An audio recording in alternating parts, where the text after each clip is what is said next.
I'm Dame's Marvs, and that's Dane Mychal. This is the first ever episode of Marvs Makes.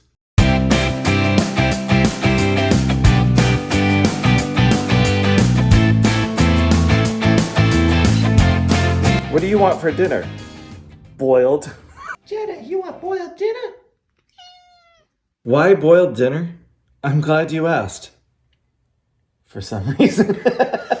Why boiled dinner? Well, it's a weird name for a food. It sounds gross. Yeah, it sounds like something that you can make in bulk to feed a large number of people, which our grandmother, Alice, certainly had to do back in the day. For sure. And she even threw in rice, which I believe to be a filler. We'll have this argument all day long. It's a staple Here's the food, thing. I get it. If it was me alone, I would put like half a cup of rice in the actual pot. My grandma actually made rice on the side, and you would put it in the bowl and then dish this on top of it. You could also put corn in it. And I mean, our dad made it that way. Our mom made it that way too. So, He doesn't I'm definitely the outlier that thinks that rice is just unnecessary in this. All right, ingredient rundown for boiled dinner. All Marvses share a love of things that grow. Let's go, Dames. All right, first you need stew beef. This is from Costco.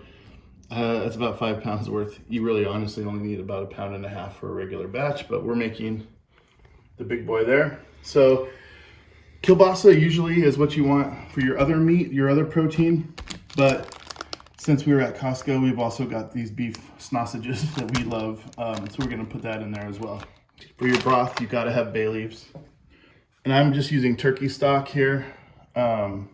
Any stock that you have will work. Worcestershire is a huge part of this. This bottle will be gone when we're done. And I always like to throw in a little bit of au jus. You don't have to, this is not a requirement. If you don't have this, I know it sounds weird, but lemon juice is what I normally use if I don't have that. Then we got the vegetables. We got 1 onion, as much garlic as you can take, celery, all of this will go in there. Cabbage, carrots, potatoes. This is something I like to use, canned potatoes. It really helps so you don't have to peel these guys or cut anything. You just open the can and dump them in. And they taste great. We got extra virgin olive oil. This is the fat that's gonna brown your meat. Salt and pepper is about the only other thing you would need. The meat needs to be about this size. Not this size so much as this size. Little 1-inch cubes. Here we have the salt and pepper for the beef that we're going to season before we get it into the pan. That is amazing. You always want to season meat before you put a sear on it. One thing I forgot to tell you guys is before I did the salt and pepper on the beef, I patted it down with a paper towel to get any excess moisture off of it. It's important for that because when we put it into the hot fat, it needs to be dry and not filled with water because it will not get a good sear if it is wet. Have I told you lately that I love you? And we're going into the hot pan. You can hear it.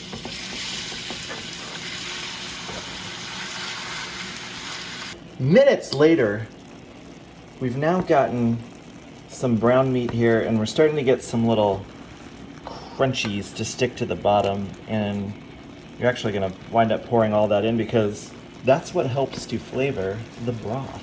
All right, so when the beef gets brown, you want to pour in about 1/3 of the bottle of Worcestershire sauce and some stock.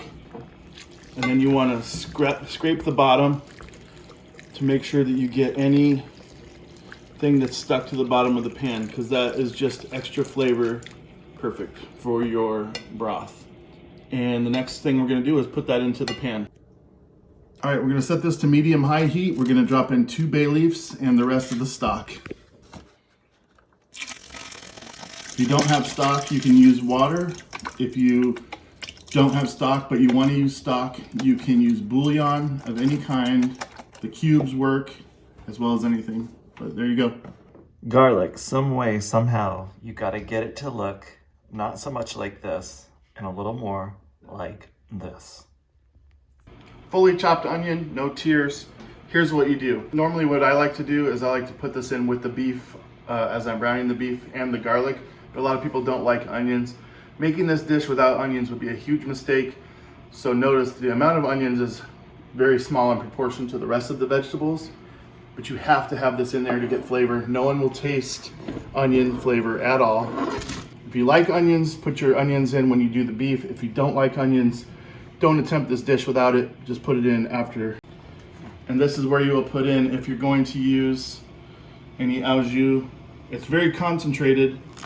So literally that much will do you. And then I'm also gonna add the rest of the Worcestershire sauce. All right, Dane's got a 2-quart thing of water for a pot this size. I mean, this is not normal. This is, I mean, look at the guy. He wants to eat this all week. So we're making like a quadruple batch. But for this pot, we're gonna use 6 quarts of water to the liquid and what's already in there. So go ahead. This is one, and we'll do the other ones off camera. But trust us, there will be 6 in there. The celery must be chopped. Potato can must be opened. Yep, other potatoes need some TLC. You have to do things to the carrots. This is how we slice it. This is how we compost. Oh, damn it. So here's what we're gonna do. We got potatoes, carrots, and celery. That's our holy trinity. Mirepoix would be celery, carrots, and onions, which are already in. I've already discussed why we did what we did with the onions. So now I'm gonna go roll potatoes first. Into the pot. And then we're gonna go carrots. The celery. And now we're going to let this come to a boil. As you can see, we got a nice rolling boil here. So what's next, Dane? Well, now we've got the sausage here, heaping helping of it. And as you can see, it's sausage, it's fatty. And so this fat here is going to render itself into our broth, and that's going to be the final touch before we add the cabbage here. Hey, I'm a Marvin too. I'm gonna put the cabbage in. What we got here is a cabbage cut into 8s. And we're separating it as we put it in.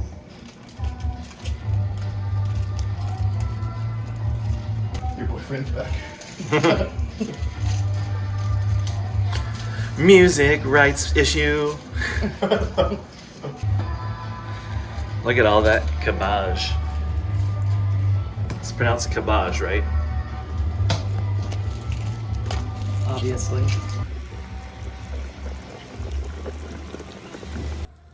It's finished. And time to dig in. We went baller on the ingredients on this. We went baller on ingredients and volume. So this was probably a $50 meal. But this would feed like 6 people like 4 times. So that's a lot. Typically you could probably make this for $25. The last thing is cook time. And because you're dealing with raw vegetables, that's not even the thing that's gonna take the longest. It's that stew beef that you started with at the very beginning. It's gonna take a good hour and 30 minutes total cook time to get that rendered to where it's nice and tender. You won't want to eat it until it's nice and tender. I just have one more question for you, Dames Marvs. Yeah. Are you ready to eat this? I'm ready to eat it. I'm damn ready to eat it. So we'll be back eating it. This is how you scoop it. You got to make sure to get a lot of meat, but it's everywhere in our mixture because we put in a lot of meat.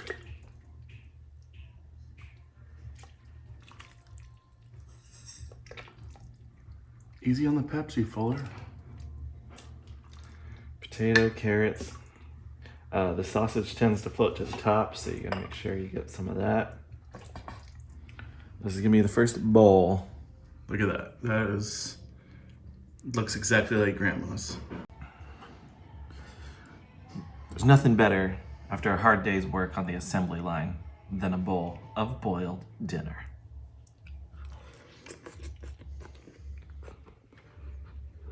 Who wants boiled dinner? Factory workers and Marvins alike. Boiled dinner. Boom. Look at that. Glorious. Who's hungry? Damie hungry. Here we go. Has it been worth it? Always worth it. Thank you, Grandma Alice. This one was for you. We appreciate the recipe. We've eaten it 1,000 times since childhood.